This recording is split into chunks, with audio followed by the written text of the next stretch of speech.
everybody. Samuel Allred here. Welcome back to the Persistence Outdoors podcast. Last week, we were talking about choosing a hunting rifle. So this week, I don't want to leave you hanging. We're going to talk about choosing a scope to put on that rifle. If you're looking for your first rifle scope or thinking about upgrading, this is the episode for you. Now, to be upfront, I hunt with a very inexpensive rifle scope. It costs me all of $150, and it's just fine. It works, it gets me hunting, I can hit targets with it, whatever. The scope, if you want to look it up, is a Burris Full Field 2 3-9x40 with a BDC reticle. And we'll talk about the scope towards the end of the podcast. But I wanted to mention the scope I hunt with for two reasons.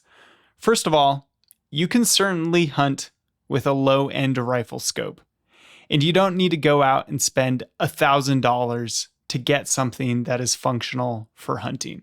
So keep that in mind while we talk about all this. Everybody's got a budget, and you can do a lot of hunting even with inexpensive gear.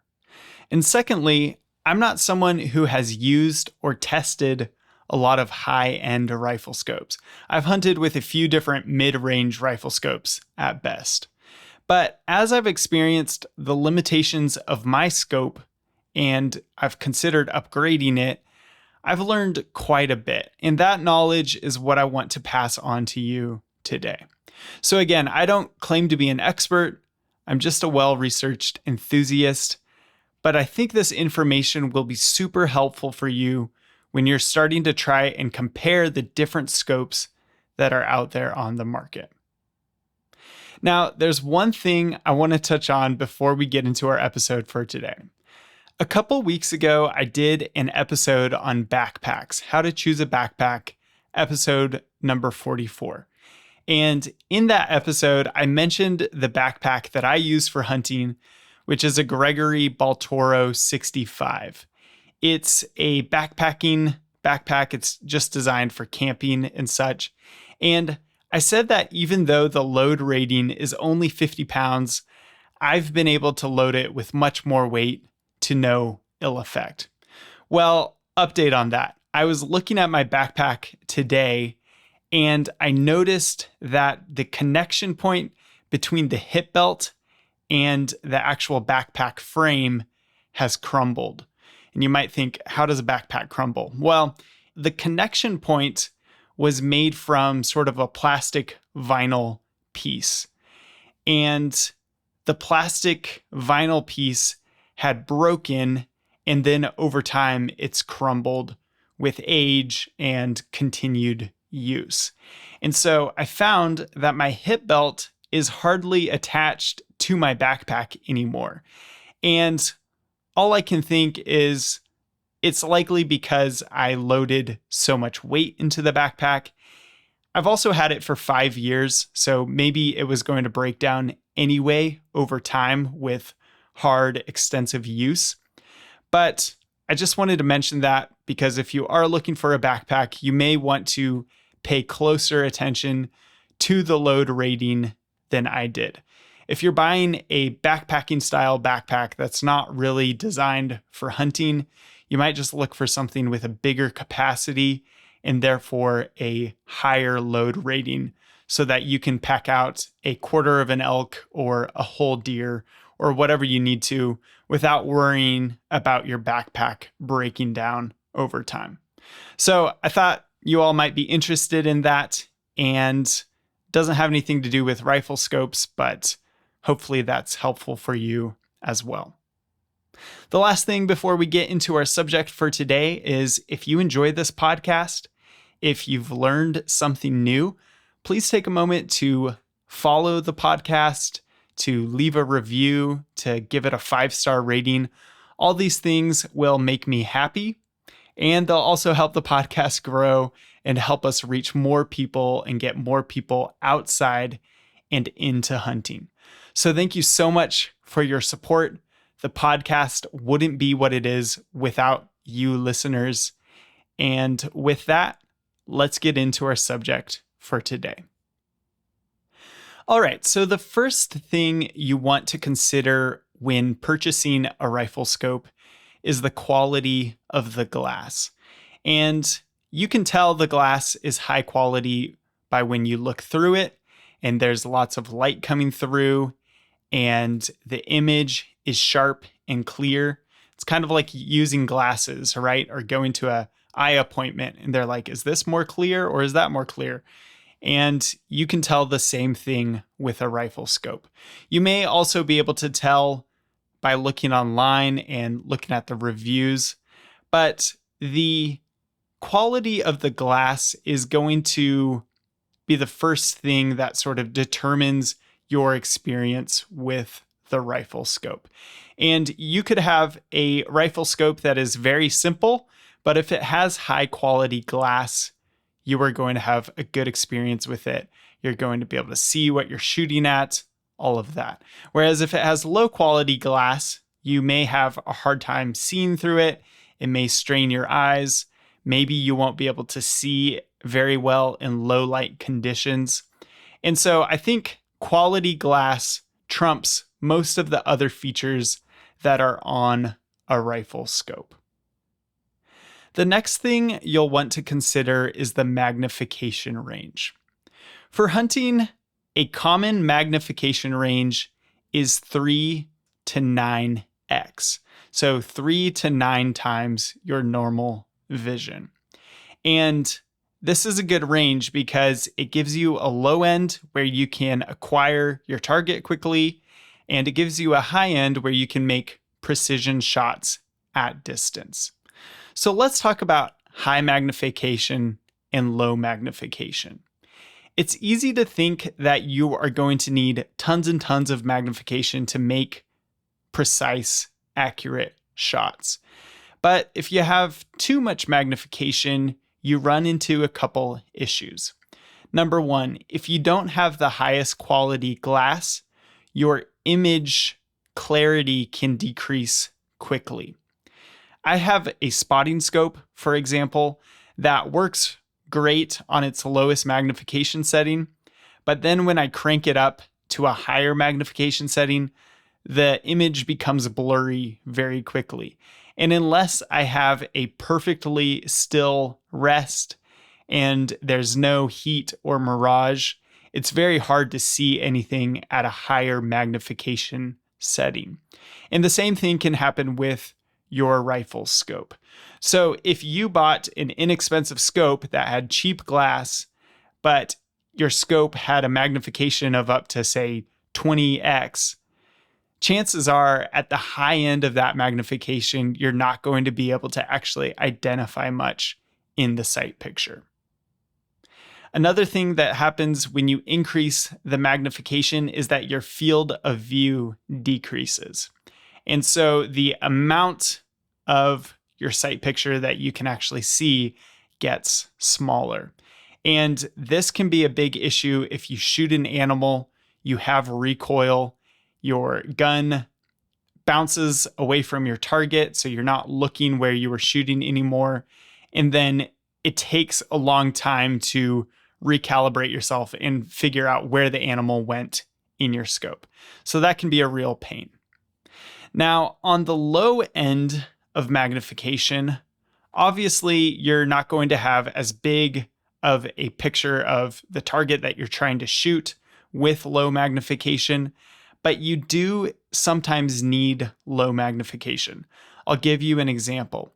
I live in an area that has very thick brush, lots of timber, and there are also grizzly bears present in most of the places that I hunt.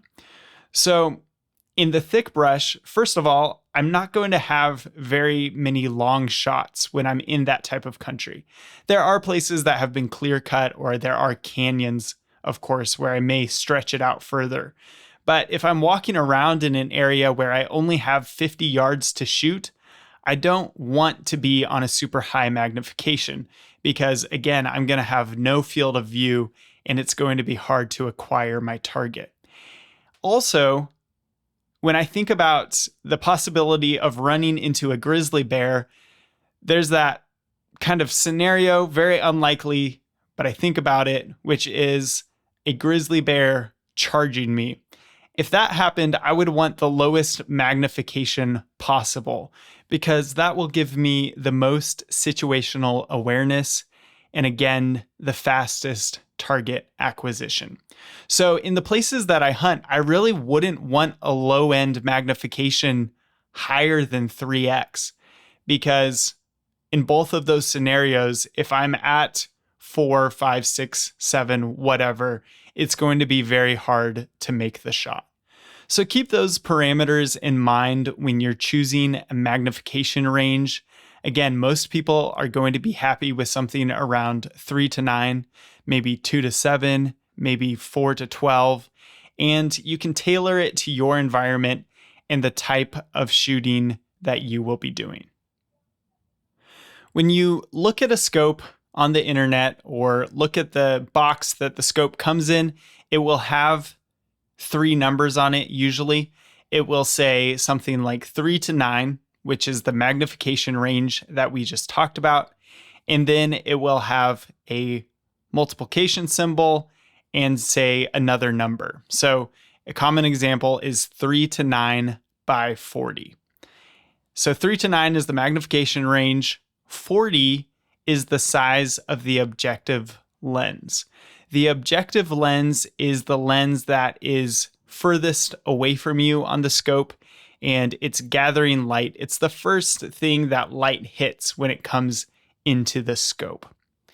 There are different sizes of objective lenses, so we're going to talk about what a smaller lens gives you and what a larger lens gives you. So on the smaller side, you have a couple advantages. First of all, they tend to be less expensive just because there is less material to make the scope. They also tend to be more lightweight. Again, less material. And because of that smaller lens diameter, they may fit on your rifle a little bit better. Now, on the larger side, a larger objective lens will let in more light. And this gives you some advantages. You will have better optical quality at higher magnification ranges.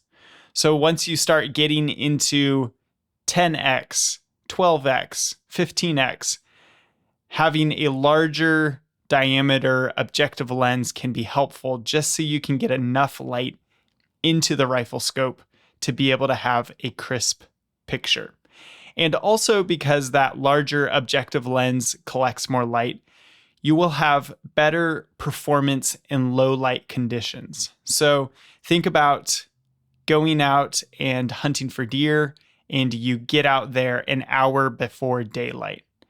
And in those first 30 minutes as the day is breaking, you see a deer. Well, if you have a larger objective lens, you may have a better chance of being able to actually see the deer through your scope clearly enough to make a shot. Or maybe you're bear hunting and a bear pops out in the last 30 minutes of legal light and the light is fading quickly. Again, that larger objective lens may help you have a better, clearer picture. One common misconception about the objective lens is that it increases your field of view. This isn't true. The objective lens just has to do with gathering in more light. Certain scopes can have different fields of view just depending on how they're constructed. For hunters, a 40 millimeter objective lens is a good way to go. Usually it is going to be lightweight and compact enough to fit on a rifle comfortably, and it's going to give enough performance for most hunters. You can go a little smaller, you can go a little bit bigger. Some people like a 50 millimeter objective lens. You should understand, though, that just because the objective lens is bigger doesn't necessarily mean it's better. There's actually a point at which the objective lens can be so big that your eye can't even use all the light that is coming through the scope. So it's not going to hurt your eye. It's just that it's inefficient because there's extra material on the scope that you don't need to be carrying around in the woods. The next things you should pay attention to on your rifle scope are the turrets. The turrets will highly impact your user experience. Turrets adjust your windage and elevation. So adjusting your point of aim from side to side is the windage, and up or down is the elevation. You may also have something on your scope that looks like a turret that is a parallax adjustment, and we will talk about that in a moment. There are two main types of turrets: capped turrets and exposed turrets. So capped turrets, just like they sound, have a little screw-on cap that goes over them. So you go to the rifle range, you unscrew the cap, you make your adjustments while you are sighting in your rifle, and then once you've sighted in your rifle to your liking, you will screw that cap back on, and you won't touch it while you're hunting. You won't touch the capped turret. An exposed turret, on the other hand, is designed so that you can adjust it while you are hunting. And so an exposed turret, you will go and sight in like normal, but then while you're hunting, you will have the capability to adjust your point of aim to compensate for different distances that you're shooting at or wind conditions that you're shooting in. So a good example is you're hunting, you have your rifle dialed in for 200 yards, you're zeroed at 200 yards, and you see an animal, you use your rangefinder to find out that it is at 370 yards. Well, if you know the ballistics of your bullet and you understand how that relates to your scope, you can dial your scope for that distance and make a more precise shot instead of just aiming at the animal and then holding your point of aim higher than the animal and hoping that the bullet drops in where you want it to go. The decision between capped and exposed turrets largely depends on how you are hunting. With capped turrets, you won't have the ability to dial that same way, but that's okay because many hunters aren't shooting past 300 yards, and there are ways to shoot out to 300 yards pretty precisely without having to dial your scope. Now, if you're trying to shoot past 300 yards, or you just really want the precision of a dialing scope, then you're going to get something with exposed turrets. And some scopes will only have an exposed elevation turret because often hunters will dial the elevation but then hold for the windage instead of dialing the windage every time. No matter what style of hunting you want to do and what type of turrets you get, you want turrets that track properly and have haptic feedback when you are adjusting them.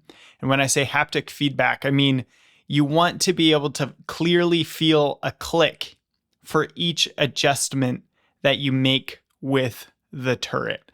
This is a common issue with less expensive low-end rifle scopes.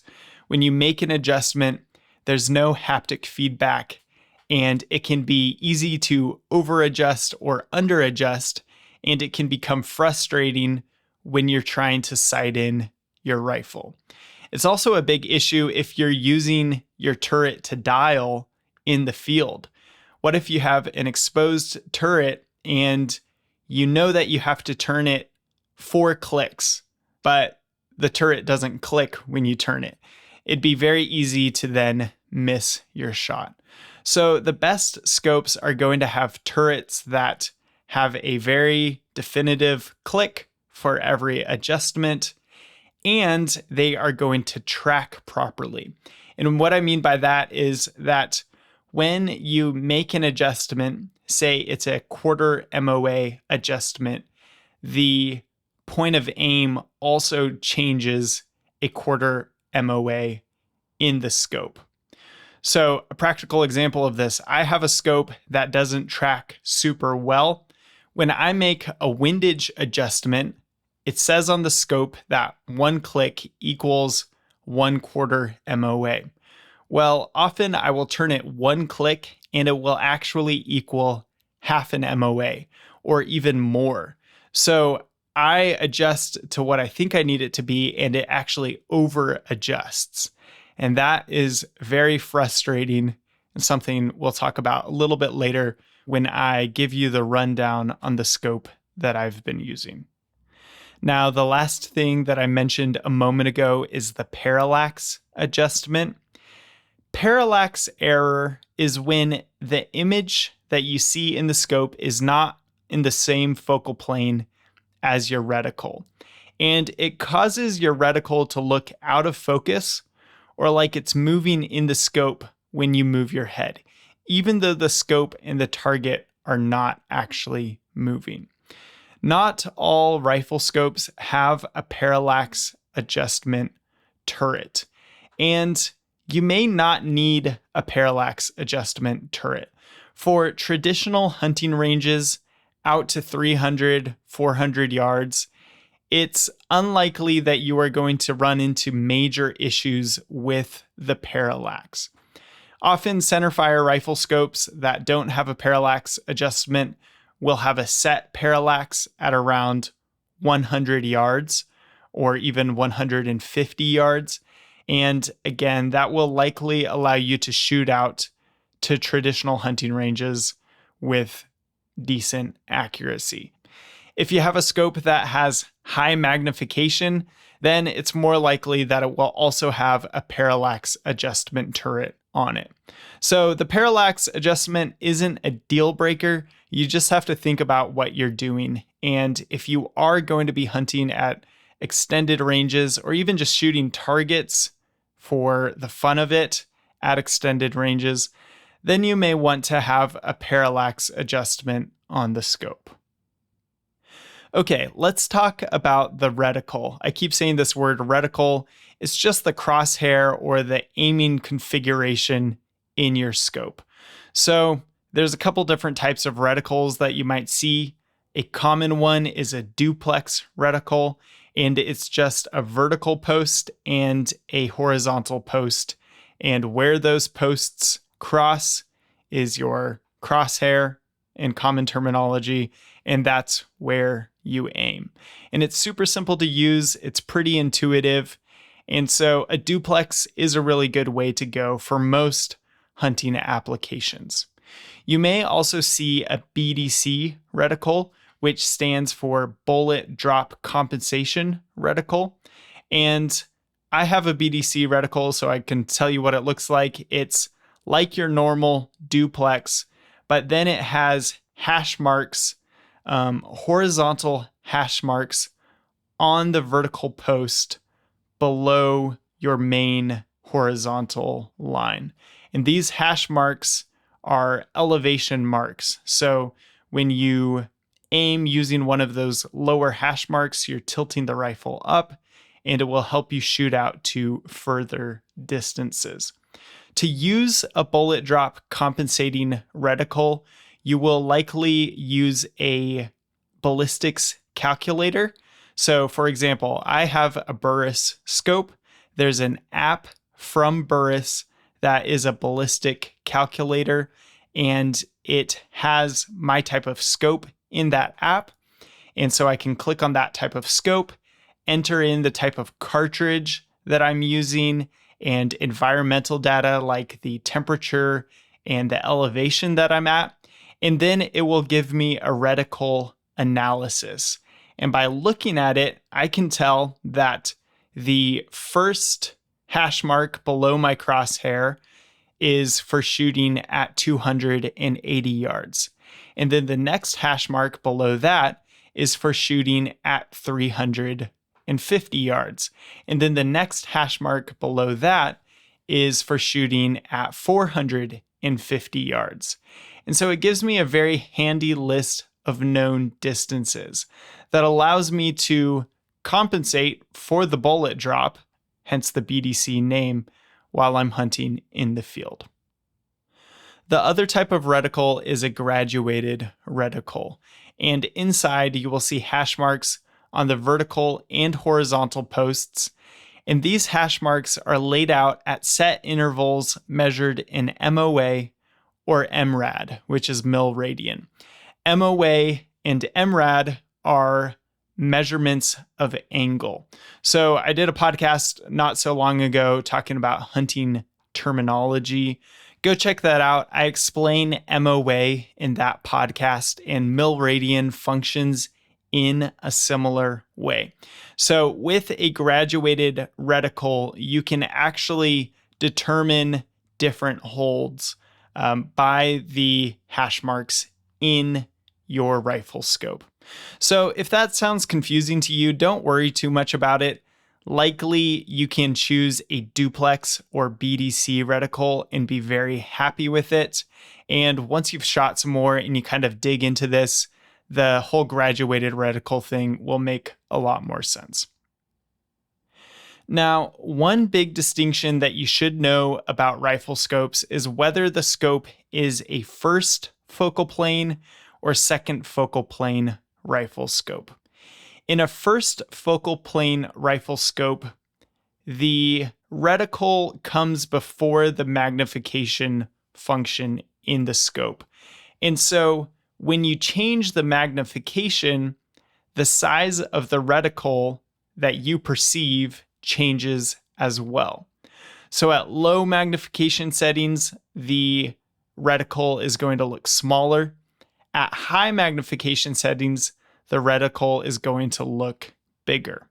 And this is helpful for shooters who are using a graduated reticle because no matter what magnification they turn the scope to, the graduations in the reticle remain accurate. A second focal plane rifle scope has the reticle behind the magnification function in the rifle scope. So it is closer to your eye in the rifle scope. In a second focal plane rifle scope, the reticle is going to appear the same size no matter what magnification setting you are on. So there are pros and cons to each of these. The advantages of a first focal plane rifle scope are quick adjustments when you are shooting at distance and also more precision. But for most hunters, I'm going to recommend a second focal plane rifle scope. And there are lots of good reasons for that. Second focal plane rifle scopes tend to be less expensive. They tend to be lighter weight. They are going to do you well at traditional hunting distances. If you are a normal hunter, chances are you're not taking shots past 300 or 400 yards. And so a second focal plane reticle is going to do you just fine within those traditional hunting distances.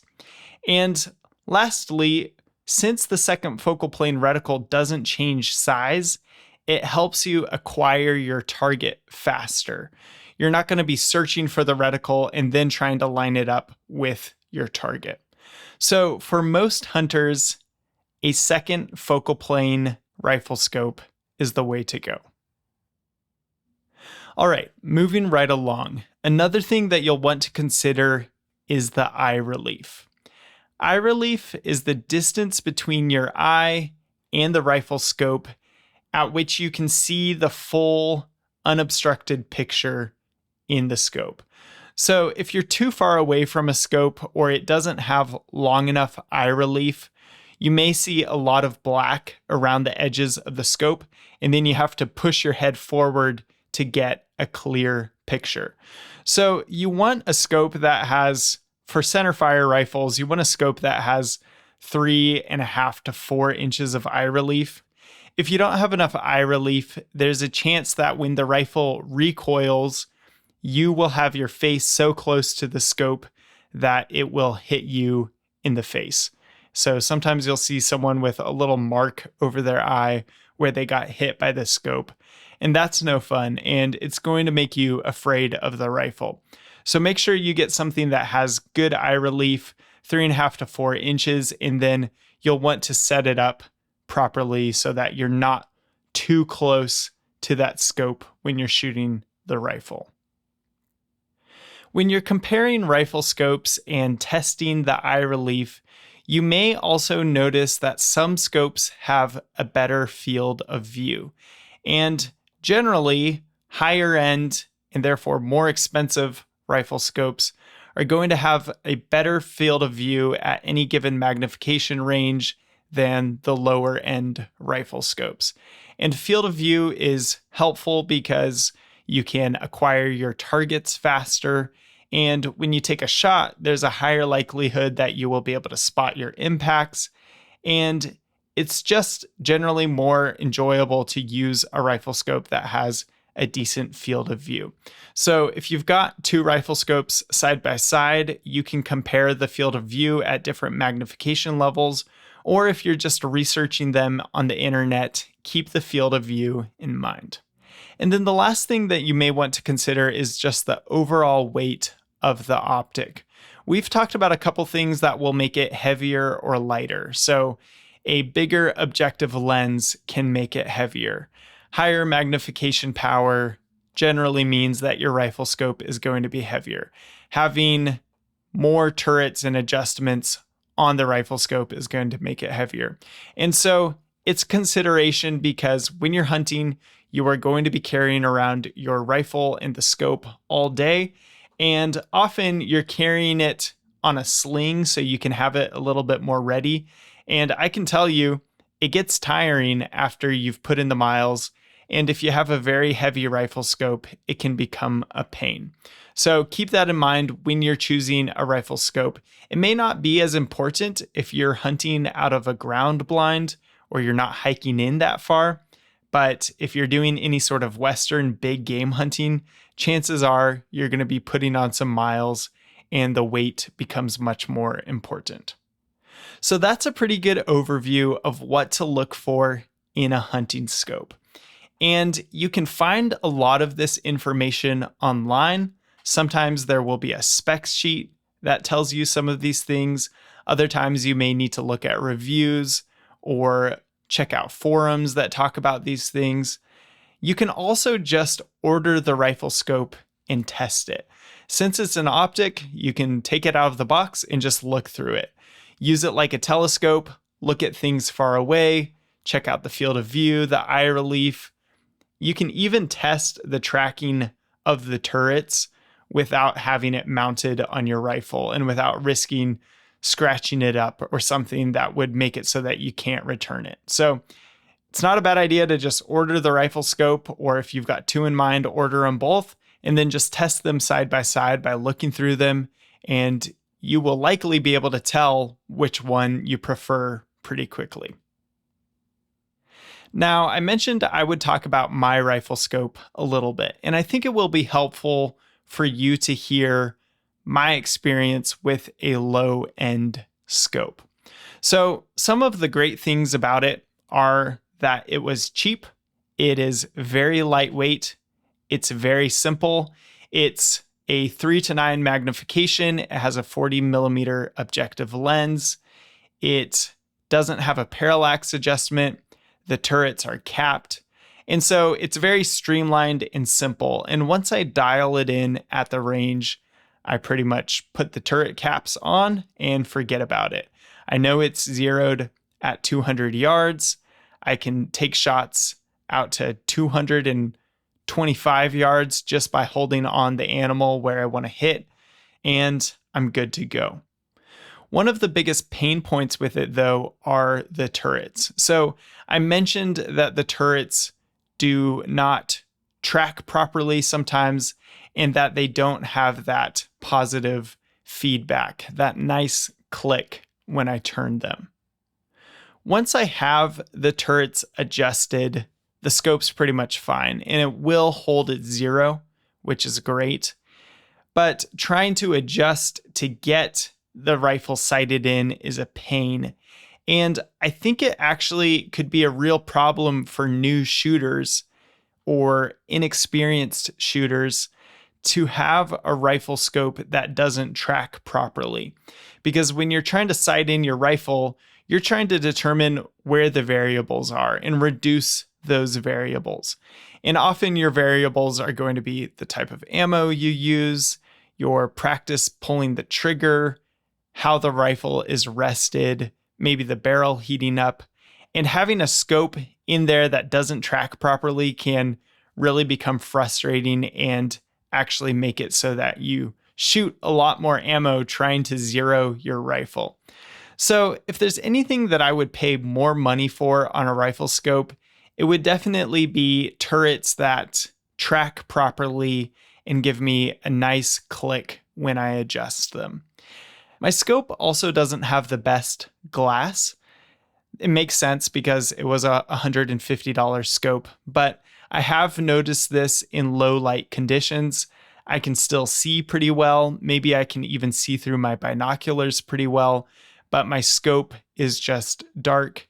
And even if I had an opportunity to shoot an animal, I may not be able to see it in my scope in those last 20 minutes of light. So my scope is perfectly functional once I get it sighted in. I can use it to hunt. I can shoot out further than I would usually shoot while hunting using the bullet drop compensator.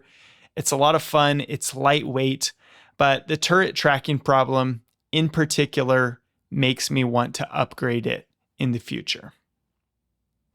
All right, guys. Well, we got pretty technical there, but I hope it was helpful for you. If I had to make a blanket recommendation for big game hunters, I'd probably recommend the classic 3-9x40 rifle scope with the best quality glass you can afford. Now, if you're someone who wants to hunt with a shotgun, don't worry, that's our next episode coming up. We'll get into the different types of shotguns and the pros and cons of each of those. In the meantime, go find a quality rifle scope, get it mounted on your rifle, and start practicing for this fall. If you have any questions or comments, feel free to shoot me an email at persistenceoutdoors2022@gmail.com or reach out to me via Instagram. Just search Persistence Outdoors, and I will do my best to respond. I think that's it for today. I will catch you on the next one.